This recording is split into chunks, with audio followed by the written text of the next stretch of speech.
नमस्कार, स्वागत है आपका मेरे YouTube चैनल पर। मैं पंडित अंशी शर्मा। आज मैं आपको बताऊंगा आप अपनी हस्तरेखा के द्वारा किस प्रकार से जान सकते हैं कि आपका तलाक होगा या नहीं होगा। ऐसी स्थितियां बन जाएंगी यदि हाथ के अंदर, तो तलाक की निश्चितता तय हो जाती है। तो वो क्या स्थितियां हैं जिनके कारण जीवन के अंदर तलाक की स्थितियों की तरफ लगातार व्यक्ति बढ़ता चला जाता है। तो चलिए, यहाँ पर सबसे पहले देखना होगा हमको व्यक्ति की विवाह रेखाओं को।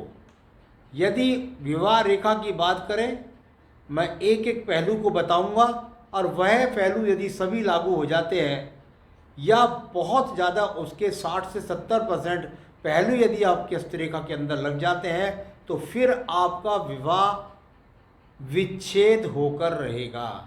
तलाक की संभावना, विवाह विच्छेद की संभावनाएं बहुत ज़्यादा बन जाएगी। तो चलिए सबसे पहले जान लेते हैं, आपके पास यहाँ पर विवाह रेखा आपके पास एक है या दो है। इसका मतलब ये होता है सिर्फ और सिर्फ यदि दोनों बराबर में रेखाएं सब बिल्कुल समानांतर है, तो इसका मतलब हो गया पति पत्नी के बीच में प्रेम भाव रहेगा, दो विवाह की बात नहीं है। तो यहाँ पर अगर यहाँ आपको दिखाई दे कि यहाँ पर दूसरी रेखा या कभी कभी तीन रेखाएं भी बन जाती हैं, तो तीन रेखा तो अपने आप में अशुभ मानी जाती हैं, उससे बहुत ज़्यादा स्थितियाँ पैदा हो जाती हैं। तलाक की बात नहीं है। तीन से मतलब है बार बार व्यक्तित्व, किसी से प्रेम संबंध होने के बाद उससे विवाह नहीं हुआ, या किसी जगह विवाह होकर के और विवाह हुआ नहीं और सगाई के पहले या उससे भी पहले जो अच्छे शुभ कार्य होते हैं वह टूटकर चले गए और फिर विवाह की तीसरी, या तो वो तीन रेखाएं चार रेखाएं या इस प्रकार से आती हैं।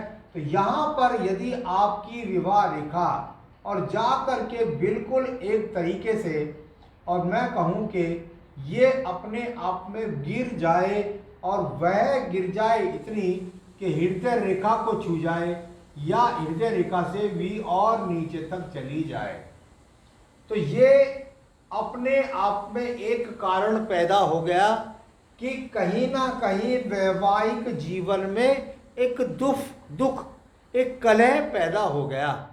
किस किस के बीच में? पति और पत्नी के बीच में।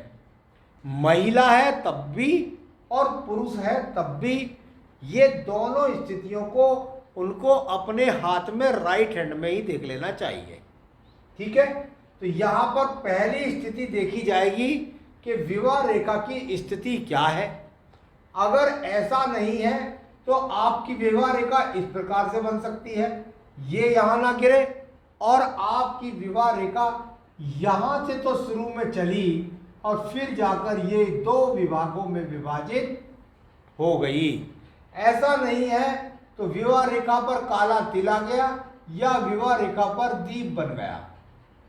तो ये स्थितियां इस प्रकार से डाउन वाली, दो मुखी हो जानी या दीप बन जाना, काला तिल बन जाना, एक्स का चिन्ह बन जाना विवाह रेखा पर ही, तो ये अपने आप में एक दूषितता पैदा हो गई वैवाहिक जीवन में सही प्रकार से संबद्धता दे।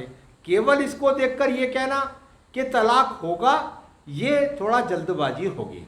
तो चलिए, यहाँ से कलह की एक प्रारूप तैयार हो गया। अब देखिएगा यहाँ पर क्या होता है। विवाह के लिए जो मैंने शोध किया, जो मैंने अपने आप में शोध किया, उसके लिए मैंने देखा कि ये जो पर्व होते हैं, इन पर्वों का एक अलग अलग शोध है। उस पर्व पर किस प्रकार की विकृतियां या स्थितियां बने, उनसे निकल कर के एक बात आती है और उस बात के द्वारा हम तय करते हैं कि भाई किसको क्या किस पर्व से मिलेगा। तो यहाँ वैवाहिक स्थितियों के लिए यदि आपकी हस्तरेखा में, आपकी उंगली में ये विभाग दो विभागों में बट गया है, तो ये वो स्थिति है। यदि विभाजन इतना बड़ा है तो विवाह 35 साल 40 साल में होता है। यदि विवाह जल्दी हो गया है, 30 साल से पहले हो गया है, ये रेखा यहाँ पर दो विभागों में बट गई है और इसके साथ भी और बहुत सारी रेखाएं इस प्रकार से लग गई हैं। उंगलियों को मिलाने के बाद यहाँ पर छिद्र बना रह जाता है। तो ये एक दूसरा कारण हो गया जो विवाह में पूरी तरीके से कलेश पैदा कर देगा। पति पत्नी के बीच में साथ में भी रह रहे होंगे, लेकिन स्थितियां इतनी डिफिकल्ट होंगी कि निश्चित रूप से उनके जीवन में तलाक जैसी स्थितियां चल रही होंगी। तो ये अपने आप में ये सेकंड पर्व में देख ले, और साथ ही साथ बराबर में छिद्र हो तो और ज़्यादा बल्ब हो जाता है ऐसी स्थितियों को पैदा होने में। तो यहाँ एक कारण, यहाँ दूसरा कारण, यानी बृहस्पति का तो रोल अपने आप में है, लेकिन ये शोध है तो ये इसमें यहाँ इस पर्व पर दिखाई देता है। तीसरा पर्व, और वह पर्व होता है बृहस्पति का पर्वत। ये पर्व, ये पर्वत, बृहस्पति पर्वत पर अशुभ चिन्ह आ गया तो समझ लीजिए कि विवाह में बाधा, विवाह को चलाने में बाधा पैदा होती है। यहां पर बृहस्पति पर्वत पर किसी भी प्रकार का यदि अपने आप में एक काला तिल है तो यह अपने आप में वैवाहिक जीवन के लिए बहुत अशुभ चिन्ह माना जाता है। तो ये यहां पर एक तीसरी स्थिति है। साथ ही साथ बृहस्पति पर्वत पर किसी भी प्रकार की ये आड़ी रेखा यहां पर होनी नहीं चाहिए, और आड़ी रेखा हो तो इस पर किसी भी प्रकार का दीप नहीं होना चाहिए। यदि ये दीप हो गया, यदि यहां पर यव का चिन्ह बन गया, यानी एक दाने जैसा चिन्ह बन जाए आपको ऐसा, या आपके यहां पर एक काला तिल बन जाए, इस पर्वत पर एक्स का चिन्ह शुभ माना जाता है। वह यहां पर कोई भी किसी प्रकार का वैवाहिक जीवन में नुकसान पैदा नहीं करेगा।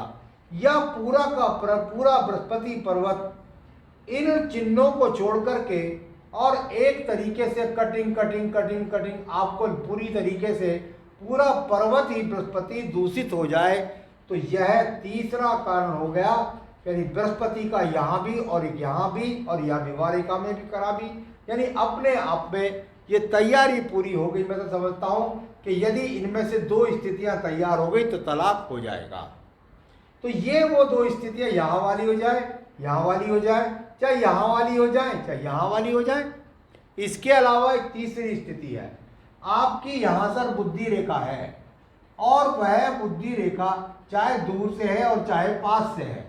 यदि इसके बीच में ये छोटे छोटे एक्स बहुत ज़्यादा मात्रा के अंदर है तो यह भी आपके वैवाहिक सुख में पैदा अड़चने पैदा करेगा, और विवाह सुख में ये भी अपने आप में एक समस्या है। यानी ये भी तलाक कराने का एक बहुत बड़ा कारण देखा जा सकता है। तो दूषित हो जाए, यहाँ पर इसके इन्वॉल्वमेंट को कह सकते हैं, यहाँ दो है और तीसरा और मिल गया ये वाला, इसको थोड़ा तीसरे में जोड़ना पड़ेगा। ये दो है, ये तीसरा है, तो यहाँ एक दो क्रॉस के चिन्ह है तो निश्चित रूप से तलाक।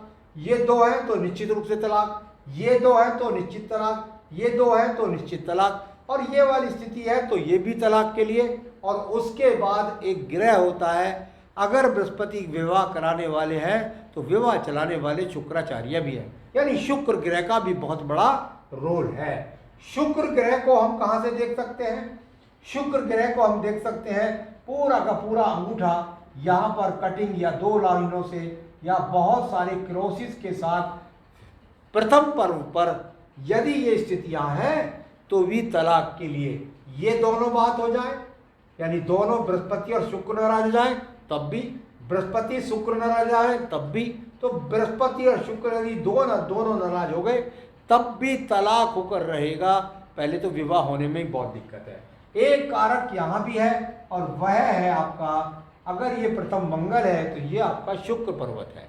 शुक्र पर्वत पर काले तिल हो जाए, शुक्र पर्वत पर यव के चिन्ह हो जाए, शुक्र पर्वत पर दीप के चिन्ह हो जाए, शुक्र पर्वत पर एक्स के चिन्ह हो जाए, शुक्र पर्वत पर किसी भी प्रकार की विषम स्थितियां या बहुत ज़्यादा माइनस रेखाएं या बहुत ज़्यादा काट फाट होने लगे तो यह कारक भी तो शुक्र के कारक बृहस्पति एक शुक्रिय वाला मिल जाए, बृहस्पति ये शुक्रिय वाला मिल जाए, बृहस्पति ये शुक्रिय मिल जाए, चाहे ये मिल जाए, ये तो वो स्थितियां, इनमें से कम 2 से 3 स्थितियां यदि आपके हाथ के अंदर हैं तो निश्चित हो आपका तलाक होगा।